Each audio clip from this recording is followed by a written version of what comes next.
Jadi mulai dari tingkat nasional KPU RI sampai nanti di tingkat TPS itu adalah penyelenggara pemilu. Nah, tetapi di tingkat kecamatan. Program apa ya Pak yang akan atau yang sedang dijalankan oleh KPU nih terkait dengan pendidikan pemilih?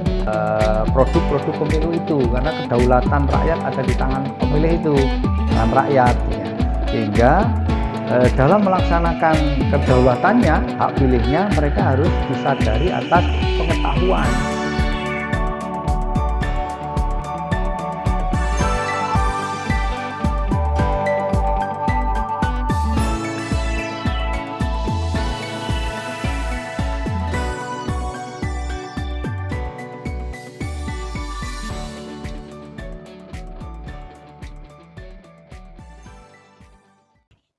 Assalamualaikum warahmatullahi wabarakatuh.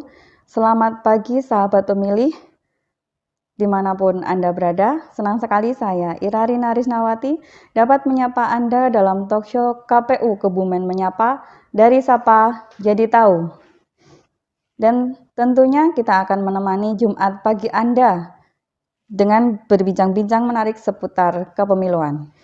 Dan tema kita hari ini adalah tugas pokok dan fungsi Divisi Sosialisasi Pendidikan Pemilih, Partisipasi Masyarakat, dan SDM. Sudah hadir bersama kita di studio anggota KPU Kabupaten Kebumen, Bapak Agus Hasan Hidayat SSI MT. Selamat pagi Pak Agus. Selamat pagi Mbak Ira, selamat pagi pemirsa sekalian. Assalamualaikum warahmatullahi wabarakatuh. Waalaikumsalam warahmatullahi wabarakatuh. Bagaimana kabarnya Pak Agus hari ini Pak? Alhamdulillah baik. Alhamdulillah. Nah, semoga demikian pula bagi Mbak Ira dan seluruh pemirsa sekalian. Sahabat pemilih, untuk diketahui bahwa Pak Agus Hasan Hidayat ini adalah anggota KPU Kabupaten Kebumen Divisi Sosialisasi Pendidikan Pemilih, Partisipasi Masyarakat, dan SDM.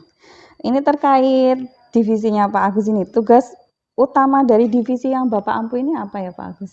Oke, terima kasih Mbak Ira. Jadi di dalam kelembagaan KPU, ya KPU Kabupaten Kebumen, ini ada beberapa divisi. Yang salah satunya yang diamanatkan, diampu oleh saya ini adalah divisi, kalau disingkat Sosdiklik Parmas, SDM. Nah, divisi ini tentu saja mengampu pada bidang sosialisasi dan pendidikan pemilih, serta ada satu yang diampu adalah bertanggung jawab atas terlaksananya pembentukan badan ad hoc SDM dalam penyelenggaraan pemilu. Jadi dari tingkat kecamatan sampai tingkat TPS itu. Nah, secara umum divisi sosialisasi pendidikan pemilih, partisipasi masyarakat, dan SDM ini dalam terminologi KPU, sosialisasi itu sendiri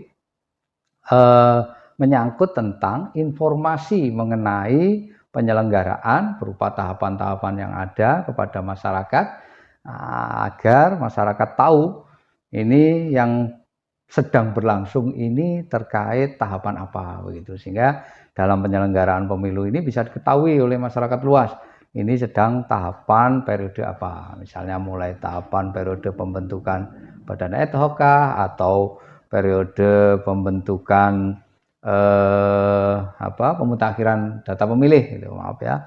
Nah, atau kemudian tahapan pendaftaran peserta dan lain sebagainya. Itu terkait sosialisasi di sana. Sedangkan terkait pendidikan pemilih ini lebih bersifat long term atau long lasting, tidak ada berhentinya begitu. Sehingga sepanjang kelembagaan pemilu itu selalu ada program pendidikan pemilih dengan tujuan agar masyarakat lebih memahami demokrasi secara umum atau khususnya pemilu yang sedang diselenggarakan, sehingga masyarakat paham betul demokrasi dan pemilu yang kita adakan.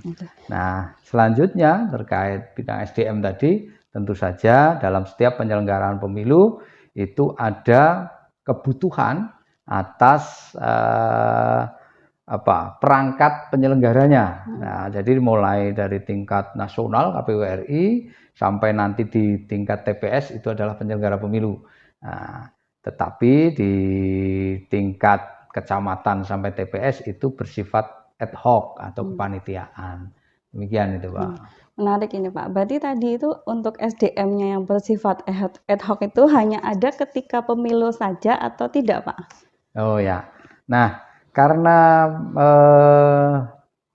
bersifat penyediaan sumber daya manusia dalam rangka menjalankan tugas penyelenggaraan, tentu saja SDM ini hadir, badan ad hoc ini yang bersifat panitiaan ini hadir pada saat adanya event.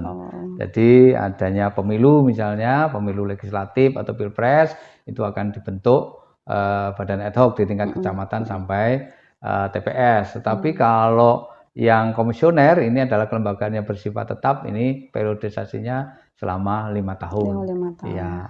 Nah, itu yang terkait misalnya pemilu. Nanti ketika ada pilkada misalnya, event pemilihan kepala daerah, ini ada lagi pembentukan lagi gitu. Jadi yang sifatnya ad hoc atau bersifat tidak tetap dan menjadi kelompok panitiaan. Begitu. Berarti masa kerjanya hanya ketika pemilu ya, Pak, kalau badan ad hoc itu? Iya, berarti ketika ada event pemilu atau pilkadanya. Oke, baik. Pemilihan lah begitu. Oh gitu. Sahabat pemilih, sebelum kita tanya lebih banyak lagi kepada Pak Agus Hasan Hidayat, kita akan break sejenak dan kita lanjutkan setelah yang satu ini.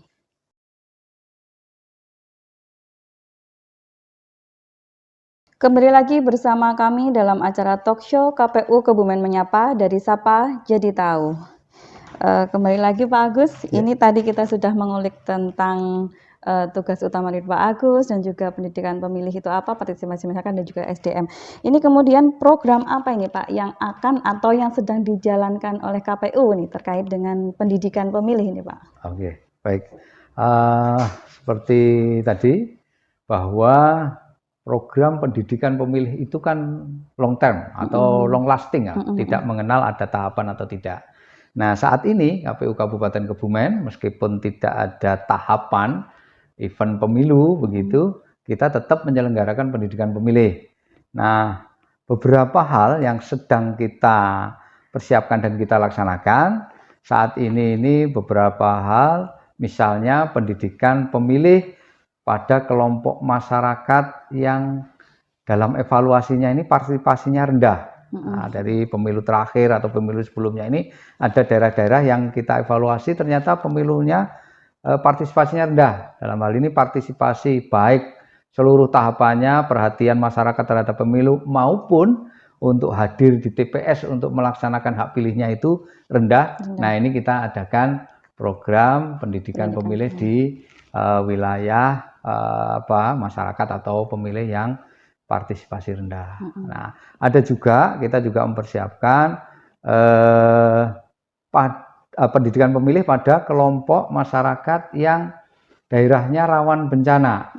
Bisa jadi dalam penyelenggaraan pilkada ataupun pemilu itu daerah-daerah tersebut itu berpotensi bencana gitu, dengan pengalaman-pengalaman sejarah daerahnya yang rawan bencana dan lain sebagainya. Maka kita laksanakan pendidikan pemilih di daerah rawan bencana. Yang ketiga, misalnya ada lagi pendidikan pemilih di daerah yang rawan konflik gitu. Nah, tentu saja dalam penyelenggaraan itu jika kemudian daerah tersebut rawan konflik, ada potensi-potensi terganggu lancarnya penyelenggaraan karena daerah tersebut rawan konflik. Bisa jadi berhubungan langsung dengan pemilu atau tidak misalnya. Tapi daerah-daerah tersebut kita petakan mana yang kemudian punya rawan konflik, kita lakukan pendidikan pemilih kepada masyarakat itu, khususnya terkait kepemiluan begitu. Nah, sehingga ke depan harapan kita secara bersama penyelenggaraan bisa lancar dengan potensi-potensi bencana yang tadi. Nah, terus beberapa hal lain terkait sasaran pada generasi muda, kita ada program yang sedang kita laksanakan MOU dan perjanjian kerjasama dengan 5 perguruan tinggi yang saat ini Nah, ini sedang proses dan sedang berjalan pelaksanaannya. Nah, ini bertujuan melakukan transfer pengetahuan kepada generasi muda tentang demokrasi secara umum dan juga khususnya terkait pemilu. Nah, ini kita berikan materi. Bentuknya ini malah kursus, lebih pada agar generasi muda ini siap baik sebagai pemilih yang baik maupun sebagai penyelenggara untuk berpartisipasi dalam penyelenggaraan pemilu maupun pemilihan kepala daerah, pilkada begitu. Nah, kita nanti akan memberikan bahkan sertifikat bagi yang sudah lulus dalam kursus tersebut. Nah, ini juga sekaligus membangun kesadaran secara bersama, kolektif begitu, kepada lembaga pendidikan perguruan tinggi ini untuk memiliki tanggung jawab bersama, menyadarkan kepada generasi muda terkait demokrasi dan pemilihan umum itu sendiri atau pilkada begitu, sehingga generasi muda ini tidak buta atau jauh dari pengetahuan terhadap demokrasi, khususnya pemilu. Itu tujuan-tujuan dari kegiatan dan itu sedang kita jalankan saat ini. Gitu. Itu hanya untuk sasaran kepada pelajar tingkat mahasiswa, tapi kalau untuk yang 17 tahun ini Pak, yang SMA ini ada nggak untuk programnya tahun ini Pak? Oh gitu. Oh, untuk tahun ini karena mengingat beberapa hal termasuk keterbatasan dan juga padatnya itu tadi beberapa perencanaan yang kita laksanakan, sebenarnya masuk bagian yang akan kita laksanakan, tetapi mungkin dalam tahun 2021 ini belum bisa kita laksanakan. Tapi itu lebih kepada sasaran nanti itu pemilih pemula.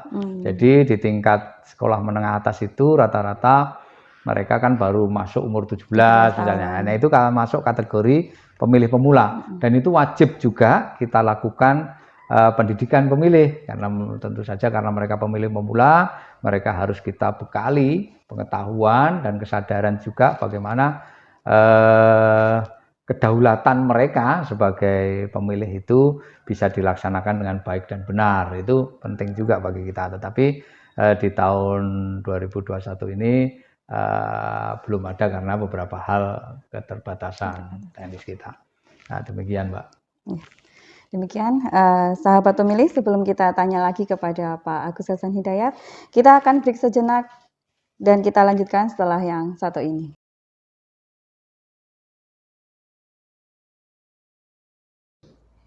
Kembali lagi bersama kami dalam acara Talkshow KPU Kebumen Menyapa dari Sapa Jadi Tahu. Pak Agus, kita tadi sudah berbincang banyak ya terkait dengan pendidikan pemilih, partisipasi masyarakat dan juga SDM, dan juga sasaran untuk pendidikan pemilih itu di mana saja, siapa aja, dan juga tentang apa aja gitu. Kemudian harapan Pak Agus ini Pak, harapannya terkait dengan program-program tadi yang akan atau yang sedang dijalankan KPU Kebumen ini, terutama untuk divisi yang Bapak ampu ini apa Pak harapannya? Pendidikan pemilih tentu saja ini bertujuan untuk membangun atau menambah pengetahuan pemilih terkait secara umum demokrasi dan secara khusus adalah tentang pemilu itu sendiri. Nah, kita tahu dalam penyelenggaraan pemilu itu ada 3 entitas, yaitu penyelenggara pemilu, ada peserta pemilu, dan juga pemilih. Nah, karena ini sasarannya pada pemilih, maka kita harapkan pendidikan pemilih ini pada entitas pemilih itu menyadari betul mereka itu bukan objek dalam event pemilu maupun pilkada ini, tetapi mereka sesungguhnya adalah subjek. Mereka lah yang menentukan keberhasilan dari produk-produk pemilu itu, karena kedaulatan rakyat ada di tangan pemilih itu, tangan rakyat. Sehingga dalam melaksanakan kedaulatannya, hak pilihnya, mereka harus disadari atas pengetahuan yang baik dan benar terkait pemilu sendiri dan bagaimana menggunakan hak pilihnya itu secara bertanggung jawab gitu. Sehingga harapan kami pemilih itu sadar betul kedaulatan ini mahal harganya, tidak bisa kemudian diiming-imingi hanya sekedar ya berapa rupiah Iya. gitu kan, transaksional begitu. Kita berusaha agar dengan pendidikan pemilih itu hal-hal yang mencederai proses maupun hasil penyelenggaraan pilkada itu bisa dihilangkan atau diminimalisir semaksimal mungkin begitu. Nah, ketika itu bisa dilaksanakan, maka kita akan mencapai yang kita sebut dalam evaluasi itu sukses secara prosedural maupun sukses secara substansial. Sukses prosedural adalah bagaimana tata kelola penyelenggaraan itu, baik urutan tahapannya, waktu yang tepat, dan juga proses-proses itu tidak ada kendala apapun. Sedangkan sukses substansial itu pada proses bagaimana pemilih itu menyadari betul kedaulatan yang dimilikinya dan digunakan secara baik dan benar dan dilaksanakan dengan bertanggung jawab tanpa ekses negatif sedikit pun. Jadi pemilu itu adalah sarana memilih pemimpin dan wakil rakyatnya, tetapi harus jauh dari polarisasi yang buruk, misalnya masyarakat kemudian terpecah belah dan lain sebagainya, itu tentu saja tidak. Nah, kita berusaha harapannya dengan pendidikan pemilih itu, pemilu itu sukses secara substantif dan prosedural. Demikian Mbak Ira. Oke Pak Agus, tadi kita sudah mendengarkan terkait dengan harapan Pak Agus tentang pendidikan pemilih ya Pak untuk kedepannya. Nah ini harapan Pak Agus lagi nih tentang pemilu 2024 yang akan datang. Ini kan sudah sebentar lagi ya Pak, tahapan pun mungkin sebentar lagi sudah dimulai. Ini harapan Pak Agus ini apa gimana Pak? Iya, Pak. Terkait pemilu 2024 ini memang kan pemilu serentak pertama kali. Nah, pemilu serentak pertama kali ini tentu saja harapan kami adalah mampu dilaksanakan dengan baik, gitu kan. Nah, ini kita juga berharap ini berbagai penyelenggara pelaksanaan nanti bisa berjalan lancar begitu.